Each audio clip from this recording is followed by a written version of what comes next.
आज महाराष्ट्रामध्ये महायुती सरकार आलेलं आहे आणि बीडमध्ये भारतीय जनता पार्टीच्या कार्यालयासमोर उत्साही कार्यकर्ते आहेत, त्यामध्ये पदाधिकारी भारतीय जनता पार्टीचे पदाधिकारी आहेत. आपण त्याची हितगुज साधूया. त्यामध्ये अल्पसंख्याक आघाडीचे प्रदेश महामंत्री सलीम जहांगीर आहेत. आपण त्याचे सलीमजी, जो विजय आहे त्या विजयाचं द्योतक काय आहे ते आपण त्याबद्दल बोला.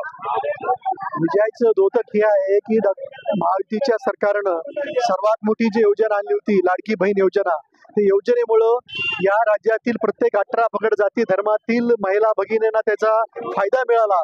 त्याच्यामुळं सर्व महिला भगिनीनं महायुतीच्या उमेदवाराला मतदान केलेलं आहे.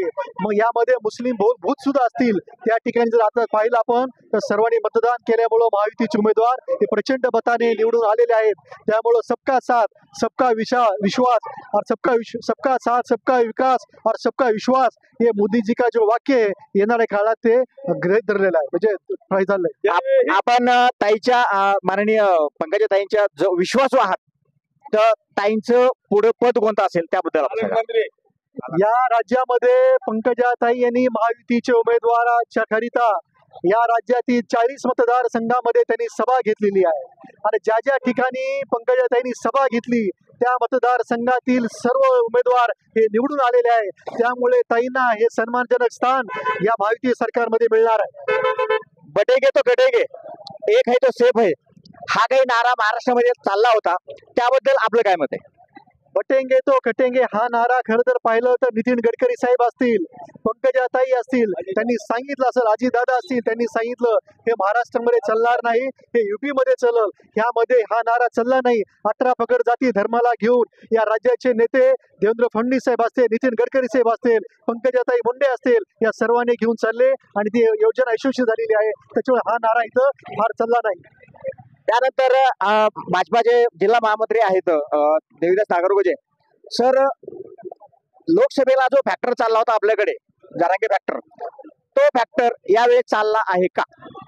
महाराष्ट्राच्या या निवडणुकांमध्ये विशेषतः मराठवाड्यामध्ये हा जो लोकसभेच्या निवडणुकीमध्ये जरांगे फॅक्टर चालला, तो फॅक्टर या ठिकाणी भारतीय जनता पार्टीच्या सर्व नेते मंडळी, आमच्या नेत्या आदरणीय पंकजाताई यांनी हा मोडीत काढलेला आहे. या महाराष्ट्राच्या राजकारणामध्ये जातीपातीपेक्षा विकासाचं राजकारण महत्वाचं आहे.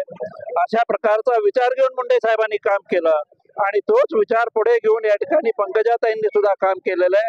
आणि पंकजाताईंनी स्वतःच्या पराभवानंतर या पार्टीसाठी प्रचंड अशा प्रकारची मेहनत करून बीड जिल्ह्यामध्ये अशा प्रकारचं कुठलंही जातीपातीचं वातावरण चालणार नाही अशा प्रकारची दक्षता घेतली आणि बीड जिल्ह्यामध्ये पक्षानं दिलेला प्रत्येक उमेदवार निवडून आणण्यासाठी जबाबदारी घेतली. प्रचंड मेहनत करून या ठिकाणी ताईसाहेबांच्या प्रयत्नातून, पक्षाच्या सर्वसामान्य कार्यकर्त्याच्या प्रयत्नातून हा विजय या ठिकाणी मिळालेला आहे. नक्कीच या ठिकाणी बीड जिल्ह्यामध्ये, मराठवाड्यामध्ये किंवा महाराष्ट्रामध्ये कुठे नक्कीच हा फॅक्टर चालला दिसला नाही म्हणताय. नक्की अजितदादांनी एक डबल घोषणा केली होती लाडक्या बहिणीसाठी की 1500 ना 2100, ते खरंच 2100 देणार आहेत का?